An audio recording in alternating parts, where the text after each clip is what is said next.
Okay, maybe we'll just make a start right now. So welcome on behalf of BioCanRx and Stem Cell Network to this co-hosted Wellness in Academia, a mental health discussion event. This joint event is part of SCN's Stem Cells from the Sofa series and BioCanRx's Insider series. BioCanRx and SCN support Canadian investigators and trainees as they develop and translate therapeutic discoveries into immune oncology and regenerative medicine fields, respectively. As many of our community members know, participating either as an investigator or a trainee in the fast-paced nature of modern health research has been or can be exhilarating and rewarding.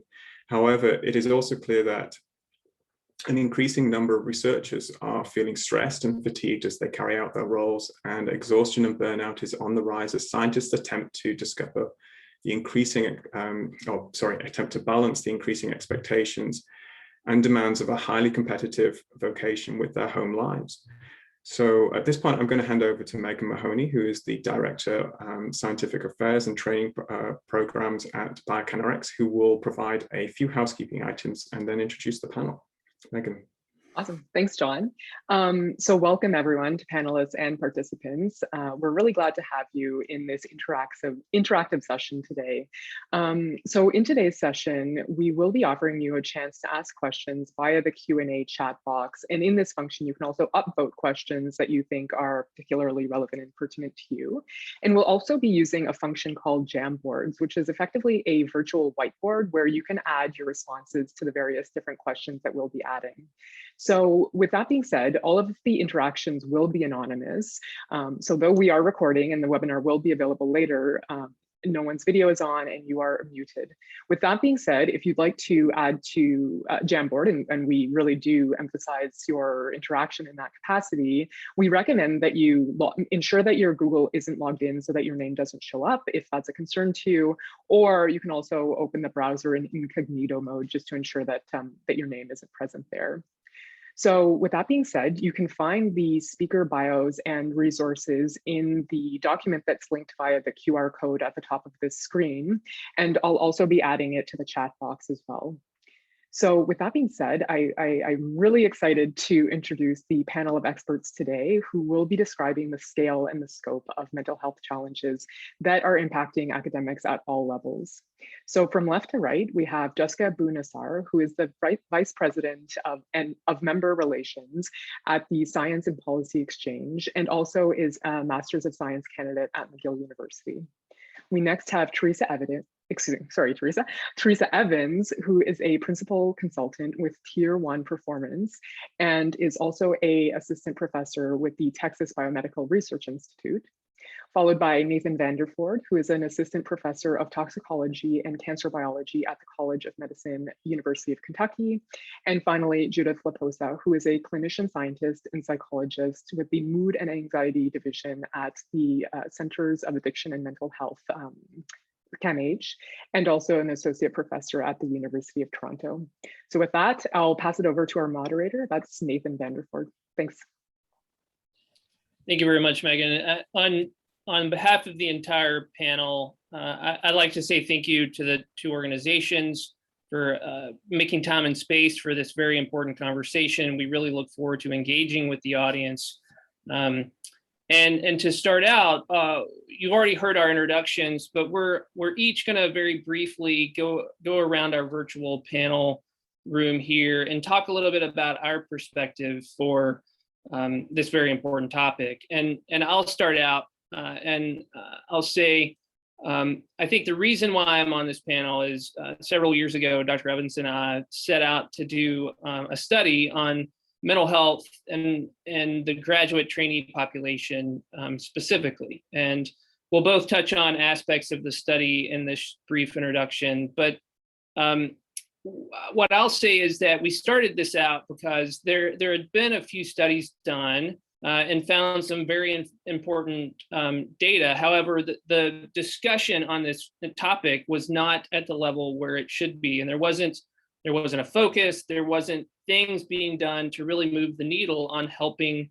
the community address the wellness needs of trainees and faculty and staff and everyone in the entire community.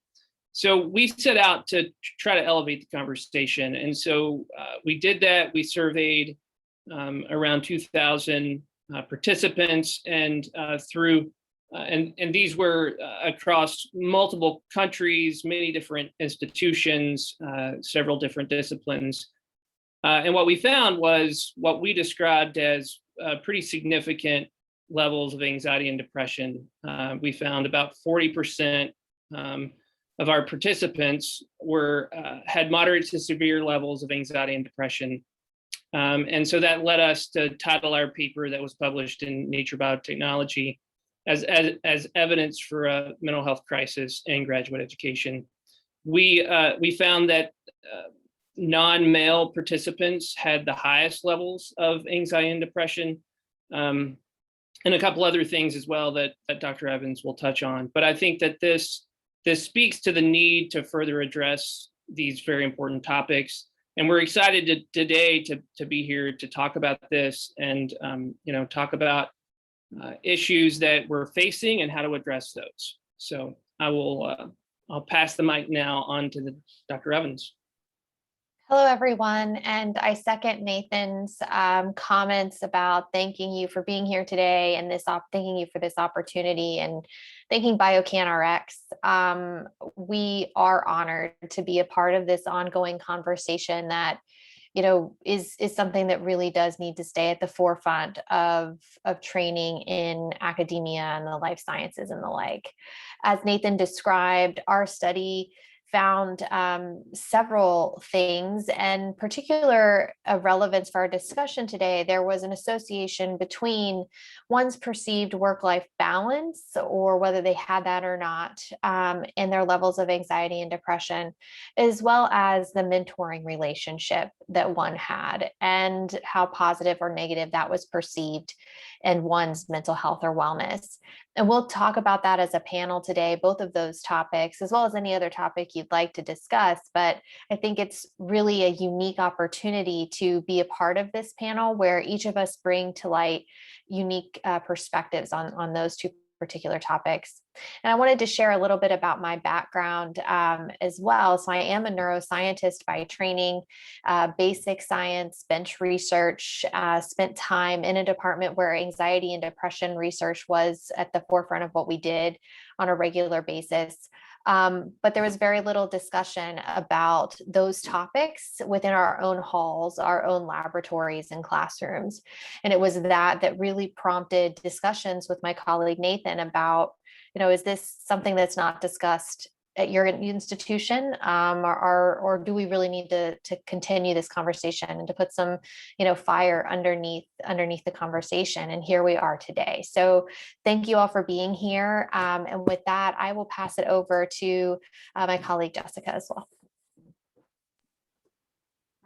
Hello, everyone, and thank you again, Megan, for the introduction. I'm really glad to be here discussing a topic that is very important to me personally, since I'm still a graduate student, and I'm pretty sure it's very important to most HQPs and graduate students as well. So I'm here today because as part of Science and Policy Exchange, which is a student-led organization that aims to bridge the gap between research and decision-making, I have worked on a project that aims to develop recommendations to improve mental health in academic institutions in Quebec. So in our project, we collected qualitative data from 26 participants. Most of them were graduate students.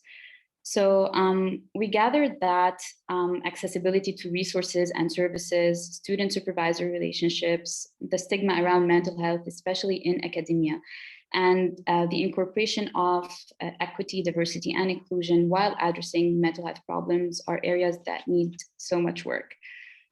So our recommendations mainly targeted mental health specialists, principal investigators and supervisors, advocacy groups, academic institutions, funding agencies, and the government. And they revolved around improving accessibility, making resources inclusive, and improving how supervisors deal with mental health issues and nurture a healthy environment in the lab. So the primary motivations to start the project were actually two. The first one is that as the previous panelists also mentioned, mental health problems in academia are very prevalent. And I always like to refer to the results of the 2016 National College Health Assessment that reported that 44% of post-secondary Canadians felt so depressed it was difficult to function, and 64% felt overwhelming anxiety. Yet this topic is still stigmatized, and especially in academia and in labs. So being part of the discussion and shedding the light on the problem could help really destigmatize it. And the second point is that there is a need to focus on equity, diversity, and inclusion when thinking about mental health in academia, which would allow the creation of different forms of targeted support. And when I talk about targeted support, I mean resources and services that are tailored to address the different needs and challenges faced by different groups.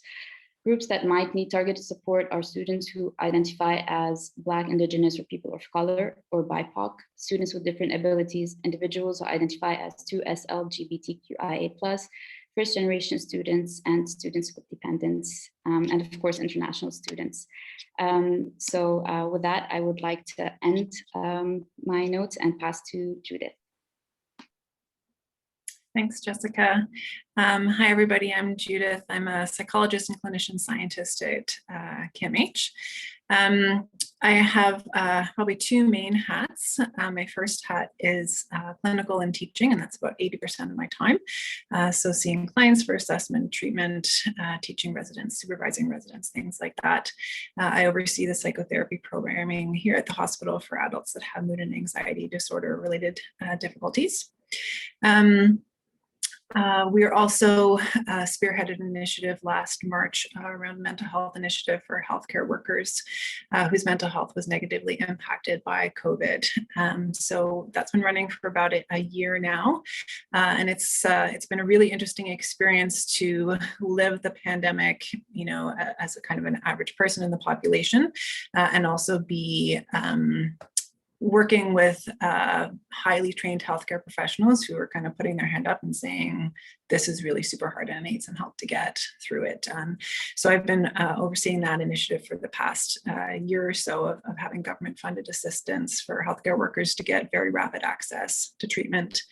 So a lot of my work is around kind of clinical issues, but I'm also wearing an academic hat doing research for about 20% of my time. My research is around mood and anxiety disorders. I recently went through the senior promotions process at the University of Toronto, which, as you all know, is an involved process for academia. So I had my promotion go through last summer. In terms of kind of life with the pandemic, I also have school-age kids at home and partner teacher at home. So, you know, similar to everyone else here, trying to manage kind of all those different hats and having your research stop because of the pandemic and being under stay-at-home orders and you can't do the stuff in the lab, all that type of stuff. So I'm really excited to be here and talk to everyone around mental health and wellness. Okay, thank you, panelists. So if you're joined us a little past the initial introduction, or for those of you who are on even then, this is going to be a highly interactive webinar, and we're going to start that out now with our first panel, with our first poll question, which we will use to help, I think, initiate some additional conversation around this topic. So you see the first two poll questions here. Has your mental wellness changed since you've entered academia? And then follow up to that, has your mental wellness changed since the start of the COVID-19 pandemic? So please take a moment, answer both of those questions. And then when the responses slow a bit, I will end the poll and we will discuss those just a bit as a panel. All right, still responses coming in. Okay, I think these results are not going to be too shocking, I think. Give it another 10 seconds if you can respond.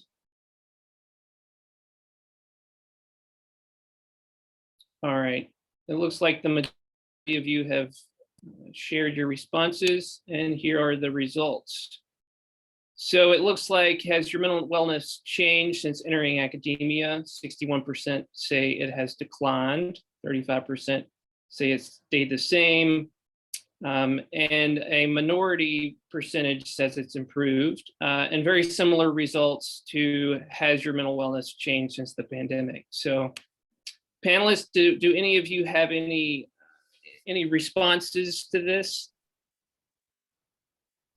So I have to be honest with myself and say I had a little peer pressure on these questions. I wanted to say that my wellness actually improved a bit since COVID, but it's a little hard to distinguish. And I think there is some, pressure around being able to say that, being able to accept the fact that in light of the really tough times that COVID has brought, that there have been some positive outcomes. And some of that, I will say personally for me, have been the opportunity to, spend more time with family, to kind of focus more inward when I at times can focus often outward.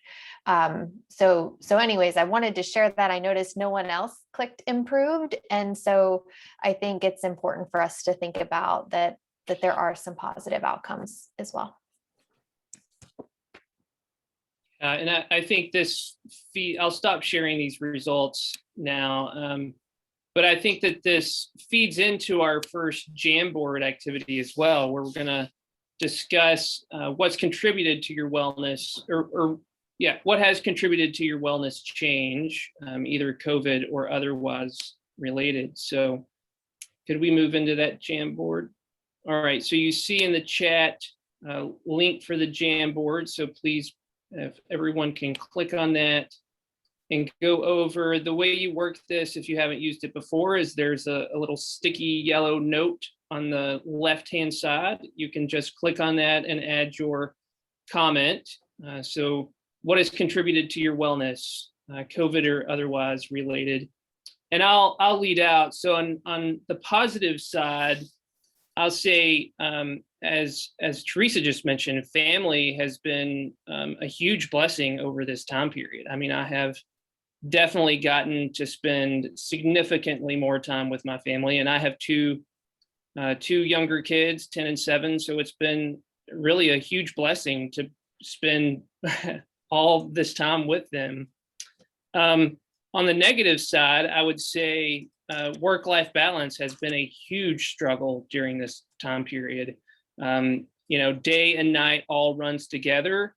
And so, it's hard to know when work starts and work stops, and when life starts and stops, especially with 2 kids at home. So that's been a challenge. All right, we're having some good responses come in. It's fun to always watch these populate in real time. I see one interesting comment here, the Groundhog Day existence. I totally feel the same way about that. It seems like every day is the same at home. I'm actually came into the office today, but otherwise would be at home, and it just all feels the same for sure. I think for myself, certainly in the first few months of the pandemic, the negative change was my stress level really going significantly higher. It seemed like as many parts of the world were ramping down, healthcare was ramping up, and we were sprinting, ramping up. And I found that very challenging.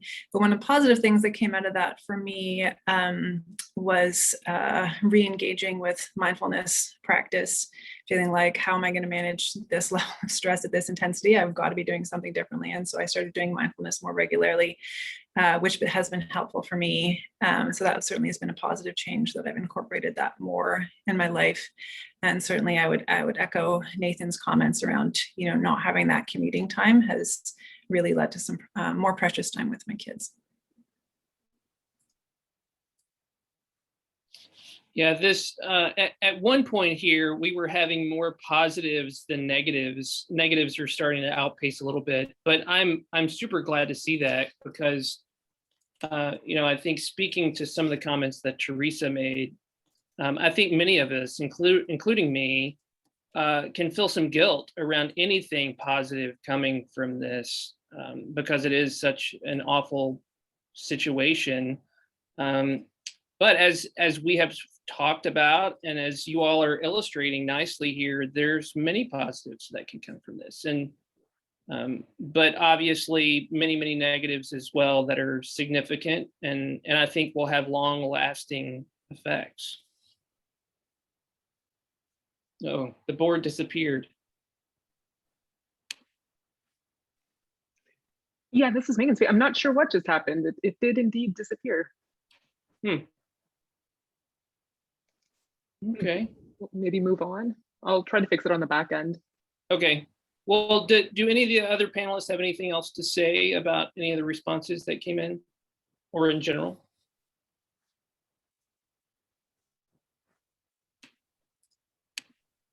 I think they showed a really representative and broad-based like snapshot of all the different ways of life. As I was reading them over, there are so many different aspects of life that have been impacted, both with the positive change as in the negative change. So it's interesting to see that breadth.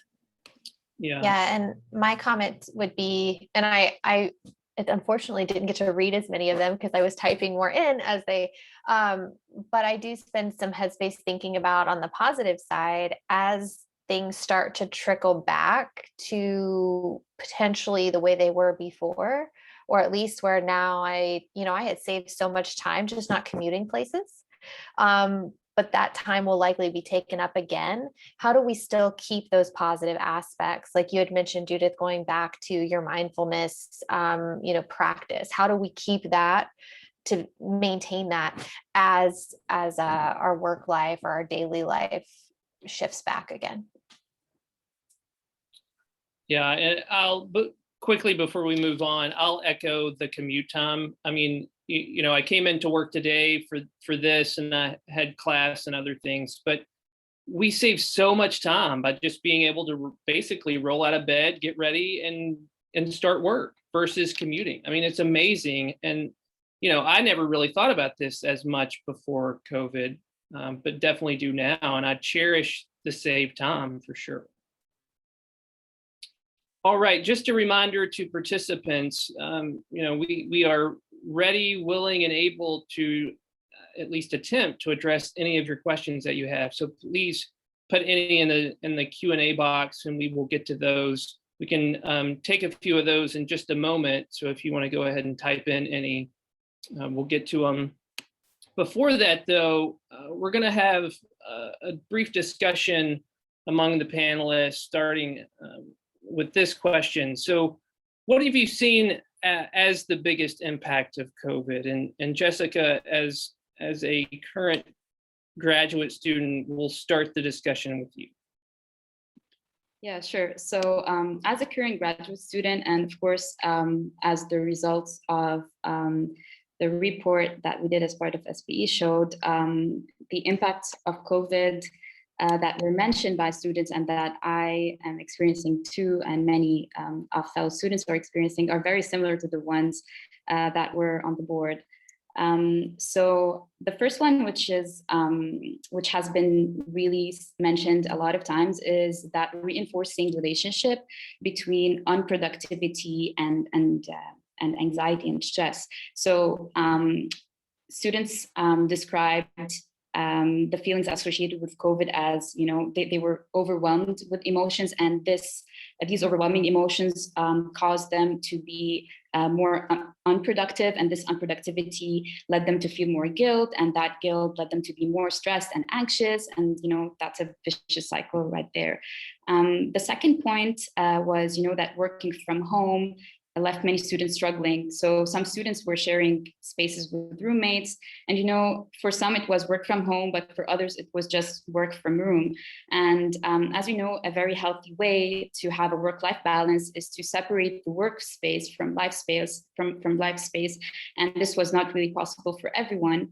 Other students found themselves with no accountability, especially those who do not have regular checkups with their supervisors or do not have this close relationship with their supervisors. And of course, some academics were caregivers, they had dependents, so that was a struggle too. And finally, uncertainty was a big discussion. Information was always changing, especially about lab closures.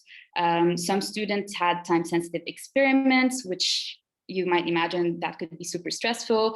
Uncertainties about future employment, and for sure financial uncertainties. Some students had time-sensitive funding or part-time jobs that were lost due to lockdown. So in brief, these were all the negative impacts.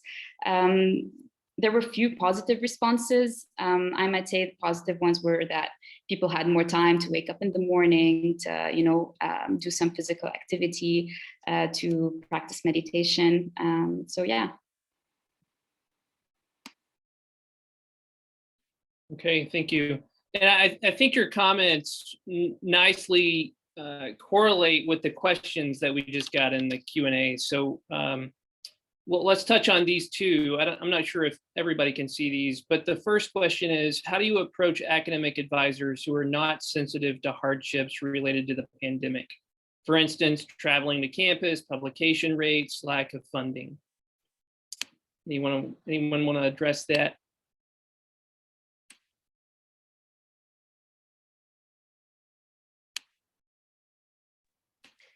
So I'm happy to jump in, but I think I'll answer the question in two different ways, because, I think dealing with or establishing a relationship with your academic advisor that has clear expectations for communication and ongoing communication aligns a bit with what we just heard from Jessica, that often those expectations aren't in place from the beginning. And then something like COVID or pandemic happens and you have questions like the one that's posed here. And it's a hard hill to climb because that communication has not been already established. So I recognize that. And I find that if that's a place that you're in, that starting there before you tackle some of these questions is most important. So establishing that relationship where you have ongoing points for communication and open communication, whether that be reaching to your mentor and asking for a regular meeting at whatever cadence is most aligns well with both of your calendars, but doing that. Assuming that you have that open conversation in place, then I do think it's acceptable to start to share the concerns that are being faced, not only by you, but then also open the conversation to hear what pressures are being faced also by your mentor. I mean, hopefully that the conversation can get there. I know I'm not answering this question directly because there are so many nuances to these mentor-mentee relationships that are very hard to address with a general response.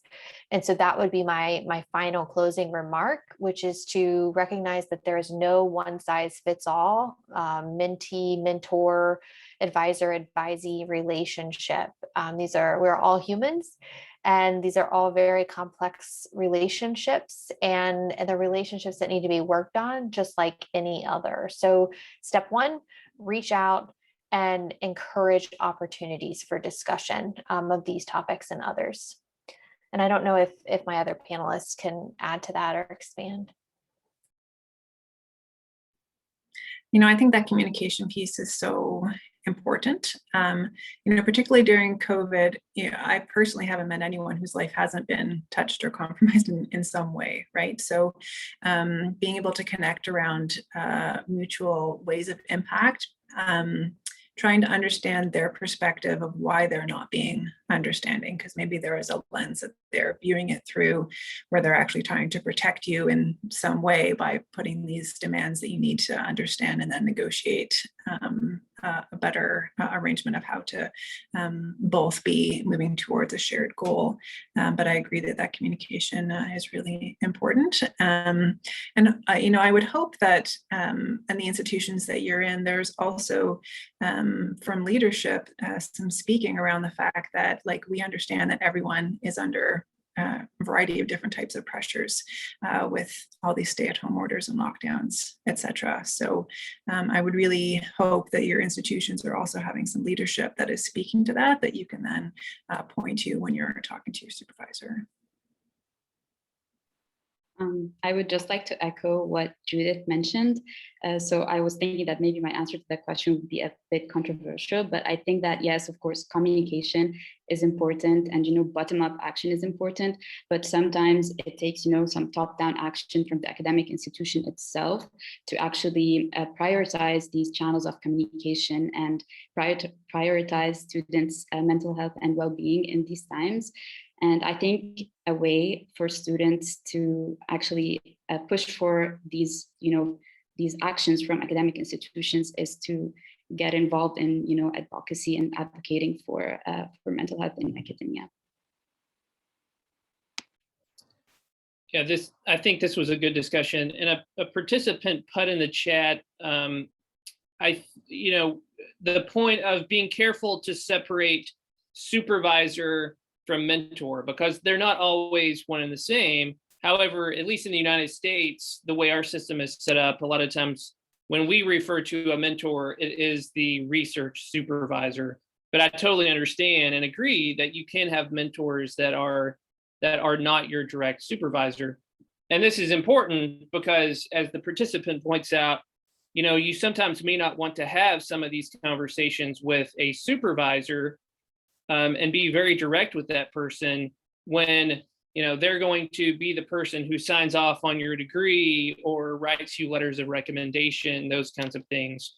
So I agree with that. Any panelists have any comments on that? I completely agree with that. And I want to underscore the comment about having multiple mentors. Having one laboratory supervisor, if you will, but really building a personal board of directors, if you will. So folks that are varieties of walks of life that provide you guidance as you traverse your career and your life journey. Very, very important. And those individuals are absolutely individuals that you can reach to help with these conversations as well. Yeah, okay, we have one more question I'm going to skip to before we talk about work-life balance a little bit more, which will address another participant question, which nicely feeds into the Jamboard we're going to do. So one participant writes, how do you separate challenges from, so challenges that feed into mood,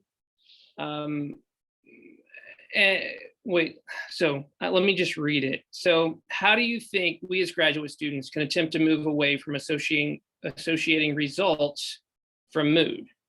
So like getting good data or getting bad data and how that affects your mood, or publications that might get rejected.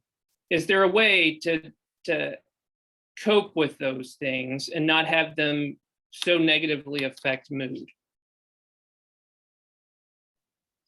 I think the first thing I would be looking at is the thoughts that are associated with the results that you were seeing. So for example, someone might see null results when they're hoping for significance and frame that in their mind as I'm a failure, as opposed to this study has a null result and it's not a personal reflection on me, for example.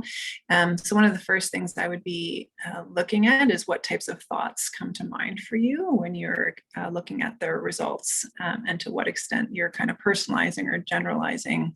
And also to normalize that, when we're running studies, we're excited and we have hypotheses and we want it to turn out. And it's normal to be disappointed if it doesn't go the way you're hoping, especially when there are higher ticket items that are associated with some of those results. But how we're thinking about those results is also important to look at.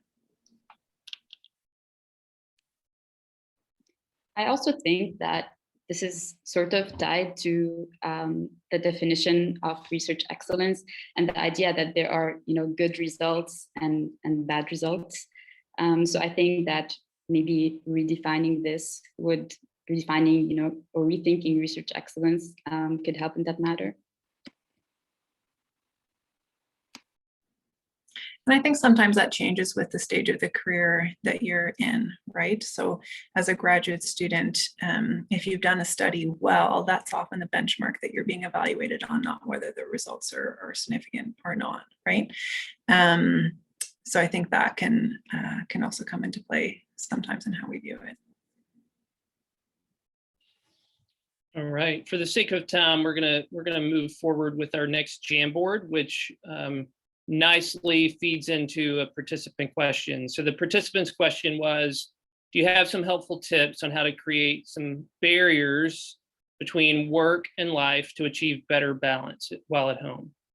So to answer that, we're gonna answer it sort of as a group through our next Jamboard. So click on the Jamboard again. And the question is, what tips and tricks do you use to cope with work and or life stress?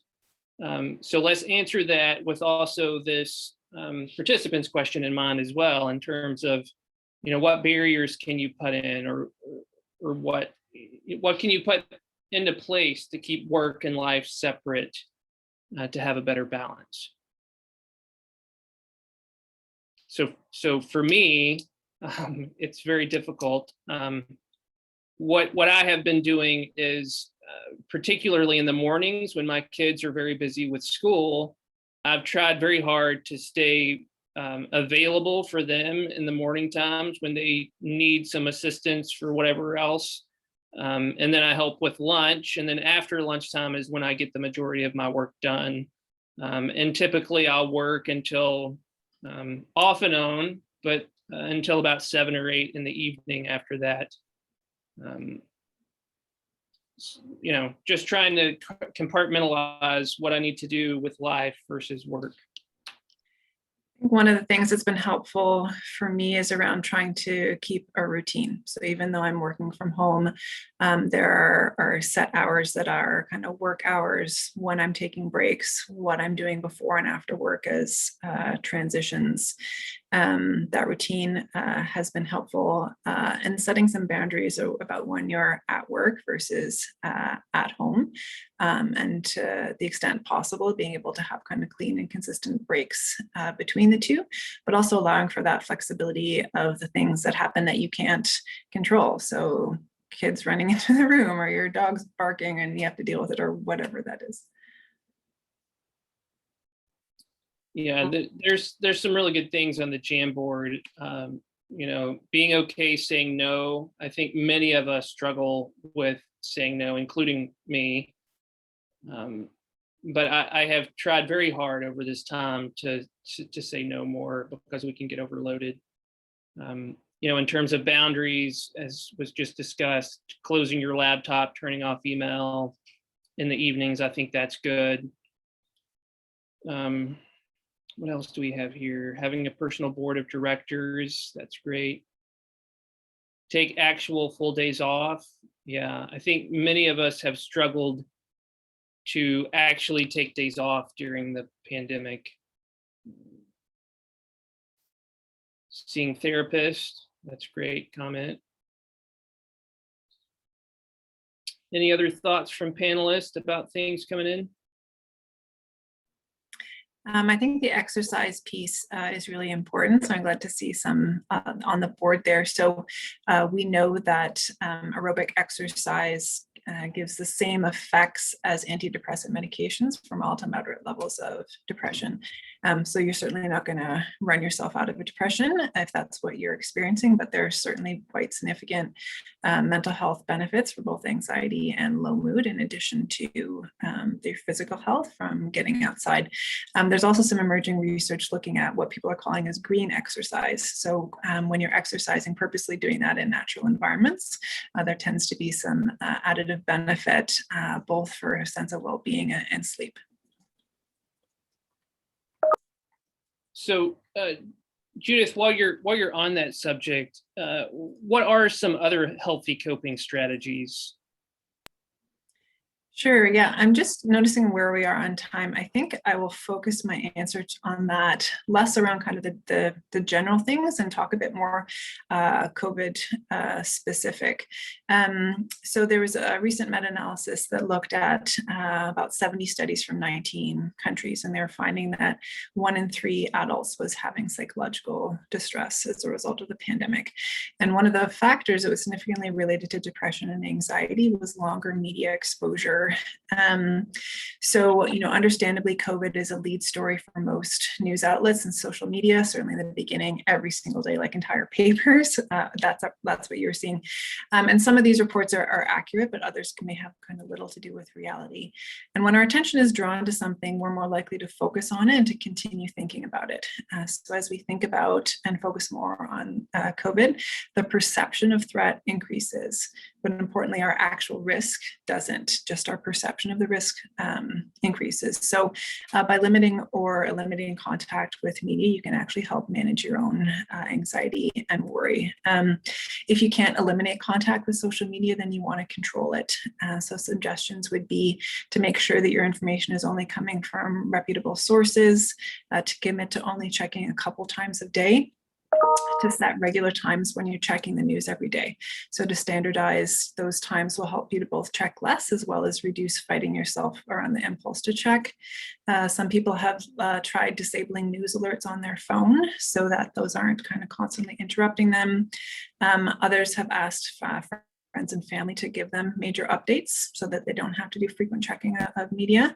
And then other people have found it helpful to do more of a positive events log related to social media. So examples of where you're seeing reports around altruism or cooperation or positive coping, resilience, those types of things. All right, thank you. So, and for the sake of time, why don't we move to the next Jamboard, because it really is very important in this discussion. So how do we sustain these coping strategies? Particularly in the situation we're in, and as we think about coming out. So if we've developed some good ones, like getting more exercise or maybe getting more sleep, how do we sustain that? So if participants can think of that, put in your own strategies, your own thoughts for how you will manage this situation when we start to move out of COVID. Integrate time for these activities into your calendar. So certainly that accountability piece is often a helpful strategy. So making a commitment to do something, verbalizing that commitment. If there are activities that you can do with other people. So for example, you've started exercising more, that you don't have this commute time. Is that something that you can do with someone else? So there's a regular schedule of that happening. You're less likely to not do it. So certainly one of the post-its that I was seeing was around accountability, and that can certainly help. So Jessica, as a current graduate student, do you have any thoughts on sustaining coping strategies? I think that this is one of the hardest things to do, but accountability is really relevant to me. So lately I started using this application that made me feel accountable. When studying, you just get another person studying on the other end, and then you both are accountable for each other's time. And also for working out, because I like to sustain that routine. I also contacted a friend to stay accountable for my workout routine. So yeah, I think that accountability is my strategy.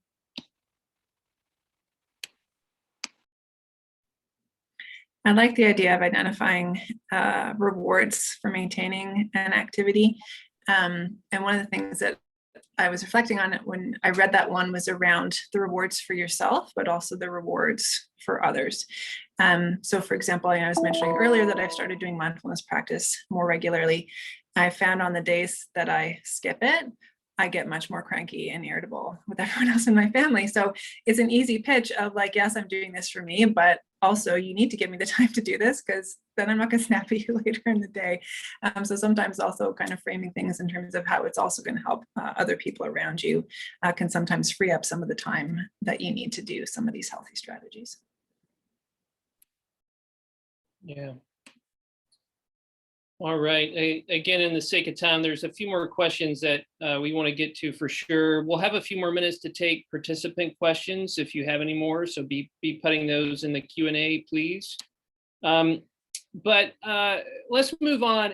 And Jessica, Judith, if you can comment on what are the contributing factors that we're seeing related to wellness, maybe specifically related to academia and our current situation, or not. Okay, I'm gonna go ahead and start. So basically, of the most of the main contributors are, especially when there's a lack of support from the graduate supervisor, the transition from undergraduate to graduate studies can be really overwhelming. The pressure to publish, in both quality and quantity, having imposter syndrome, unhealthy competitiveness in the lab between students, that really prevents students from working as a team and from having a healthy lab community, and uncertainty and failure of experiments. So many of the points that have been mentioned can be improved with a good student-supervisor relationship, and by the supervisor providing a healthy or nurturing a healthy lab culture. So I think that graduate supervisors play a very important role in ensuring wellness in academia.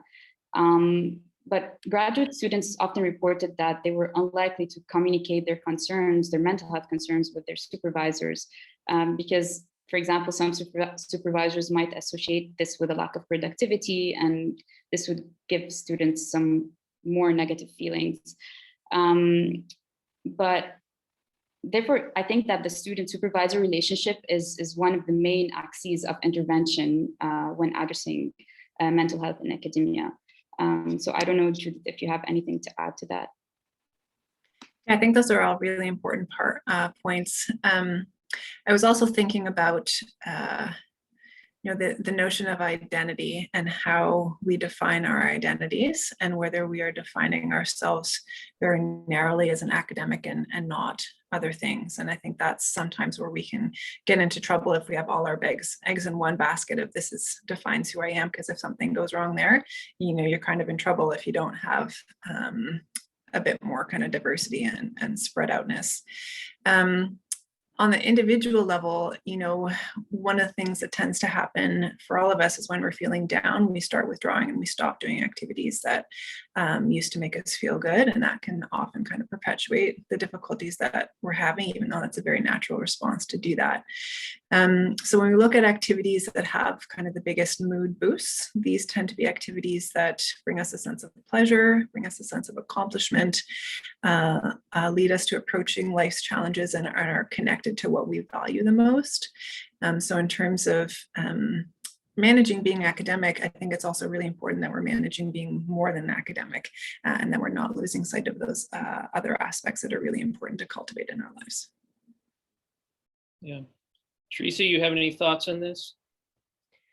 Yeah, whether you're already, there might be some folks who are already supervisors on this panel discussion, or in this panel discussion, but there are likely, graduate trainees who will also become a supervisor in the future. And so with that in mind, I often speak to leaders of various groups about how important it is to understand how our behaviors can affect the individuals in our team, and ultimately how it's our responsibility to help create a trustworthy, a trusting environment.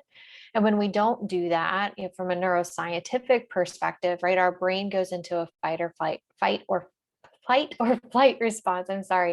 And really that fast, fight or flight response overtakes our executive brain abilities, our abilities to think more rationally.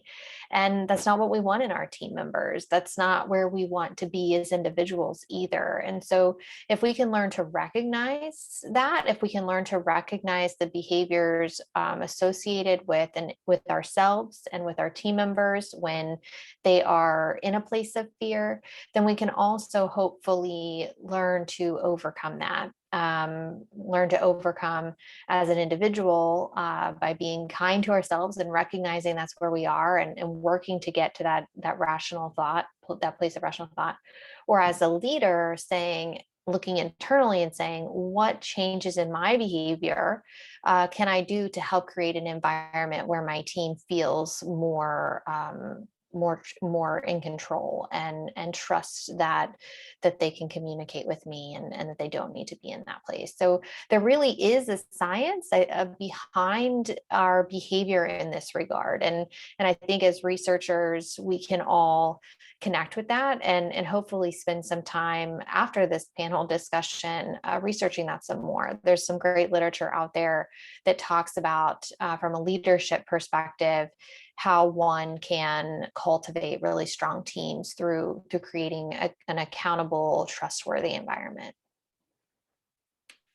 Yeah, well, that's really good advice. Okay, so as the panel here, we have about 6 minutes left, and we have 2 questions I want to get to. So let's try to keep our comments crisp to finish up here on these 2 important questions. First is, what does equitable support mean? How do we ensure that we're providing equitable support to members of minority groups? Okay, I'll answer that. So basically, we need to know that different students have different realities and they face different challenges. So marginalized populations are more likely to experience psychological distress than the general student population.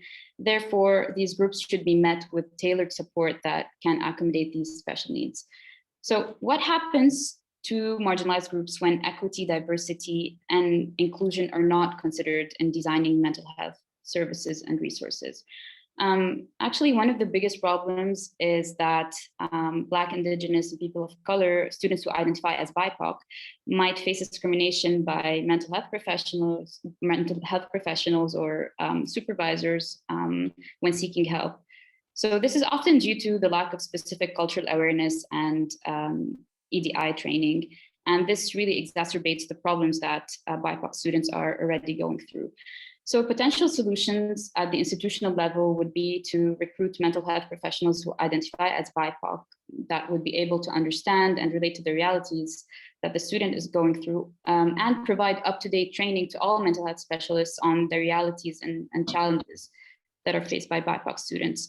And of course, this also goes to, this recommendation also goes to supervisors. It's good if they would engage in training about equity, diversity, and inclusion, and learn about the realities that the student is going through. You know, just like stay up to date with the news, renew your training to better understand and communicate with your BIPOC students, especially when it comes to mental health problems. Students who most likely need targeted support, as I mentioned before, but I'm going to reiterate because that's really important, are students who identify as BIPOC, students who have different abilities, have dependents, identify as 2S LGBTQIA+, first generation student, and international students. So I don't know if anyone has any comment on that. Judith, Teresa, 1 minute comment. I just agree fully. All right, Judith, anything? Yeah, and I think that's a great summary. I mean, that's a really big topic, but I think that's an excellent summary. Thank you, Jessica. Yeah, I completely agree. I think we need to really realize that not all groups are created the same. I mean, we all really need individual support because none of us are the same. And so, but if you think about, you know, different groups of people, we certainly have to make sure that we're making sure to support the groups appropriately. So we have just a few minutes left, and this last question I think is very, very important. So we're going to save a few extra seconds to touch on it. So we've touched on different aspects of wellness and mental well-being. So when should we seek help? When do we know, or when should we know that we need help? And how do we seek it? Where do we go? Who do we talk to? Judith, you want to lead us off here? Sure. So, I think many of us have our own kind of an internal gauge of when I'm coping okay versus not. So paying attention to that in terms of one of the things that I would be thinking about is around whether the challenges that you're having are interfering in your life. So if they're interfering with your relationships, if they're interfering with the types of work you want to be doing, etc. And I think oftentimes it's to your benefit to kind of put your hand up and say, I need some assistance sooner rather than later. If we can nip things in the bud, that often is really helpful. There's a variety of different places where you can seek support. Many university or college settings will have counseling services. There are certainly a variety of hospital-based programs throughout the country that are available. For those of you that live in Ontario, the government has funded just recently, in light of the pandemic and its impacts on mental health, has funded internet-based CBT that's free. And certainly I can send Megan resources around that. So if you live in Ontario, that's something accessible that's government funded through the province. But I think being an educated consumer is also really important. So thinking about kind of what best practices are for the type of challenges that you're having, and looking for evidence-based services for the types of help that you need.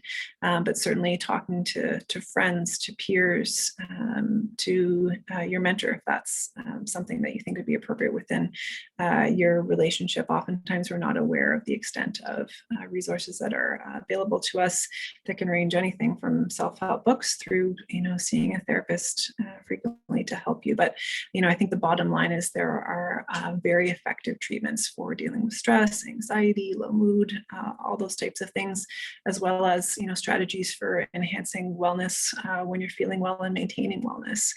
So there's certainly a breadth of things that are available. Yeah, I agree. The more we destigmatize this is going to be helpful too. The more we talk about, getting help, which is very, very beneficial. I see a therapist and it's very, very therapeutic. I mean, I tell you, it's night and day between not, doing it and not. So any other panelists in the next 15 seconds have any comments on this? And we'll turn it back over to Megan and John.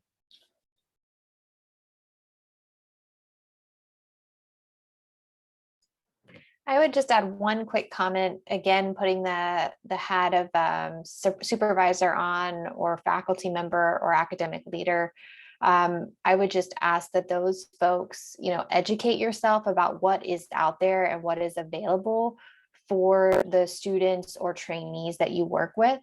As someone who transitioned from graduate school into a role where I worked with a lot of various trainees, that was one of the first things I did, is to understand what are the tools in the toolbox and where can I point individuals to for their support. That information isn't always easily and readily available for you or for your students or postdocs or even staff at that matter, because each individual group often has different resources that they can access. So I just encourage everyone to do some research on what those things are. It's best to have them at your fingertips before you need the resources. Yeah, I would totally agree. And also as supervisors, checking in with the people that you're supervising. How are you doing? Is there anything I could be doing to help? Those are really important questions to ask and to be offering. Yeah, that's a great point. Okay, unfortunately, we're out of time. Megan is back, kicking us out of the panel. So it's been a really great discussion. Thanks to all the participants for participating. And Megan, I'll turn it back to you. Perfect. Thank you, Nathan, and thank you to the rest of you. I think that was an exceptionally well and comprehensively done discussion. And thanks to the participants for filling out your feedback in the Jamboard. So with that being said, we will be disseminating these resources to the community at large for those who registered, who attended, and who didn't attend. We also did record this session. So if you do know of anyone who you think would benefit from this, of course, please do share it. That will be posted on YouTube, and we'll provide information on that as well. And then finally, if you could just please fill out the survey. You guys probably hear it all the time, but we really do value your responses because that helps us fill out or plan for subsequent events and give feedback to the speakers and panelists. So with that being said, thank you very, very much. I think we'll end there, but this is a conversation that continues. So thank you for continuing that conversation. Thanks, everyone. Bye-bye. Thank you, everyone. Thank you. Thank you, Megan and John. Much appreciated. Take care, Teresa. Bye, everyone. Bye.